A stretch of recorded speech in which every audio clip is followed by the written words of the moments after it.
మన రక్షకుడు ప్రభువైన యేసుక్రీస్తు నామములో ప్రియులందరికీ కూడా శుభాభివందనాలు. వాక్యపు ధ్యానం నిమిత్తమై మత్తయి సువార్త 24వ అధ్యాయం 37వ వచనంలో ఈ విధంగా రాయబడి ఉన్నది. నోవాహు దినములు ఎలాగూ ఉండునో మనుష్య కుమారుడి రాకడ దినములు అలాగే ఉండును అని ప్రభు యొక్క వాక్యం సెలవిస్తుంది.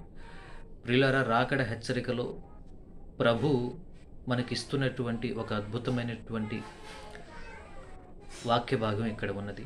ఆ సూచనలో ఒకటిగా ఏమున్నదంటే, నోవాహు దినాన్ని ప్రభు జ్ఞాపకం చేశాడు. నోవాహు దినాల్లో పరిస్థితులు ఆ రోజులు ఎలా ఉన్నాయో ఈ రాకడి దినాల్లో కూడా అలాగే ఉంటాయి. నోవాహు దినాలు ఎలా ఉన్నాయి? నోవాహు ఒక్కడే నీతిమంతుడిగా ఉన్నాడు. నోవాహు ఒక్కడే నిందారహితుడిగా ఉన్నాడు. తన చుట్టూ మాదిరి లేని పరిస్థితి.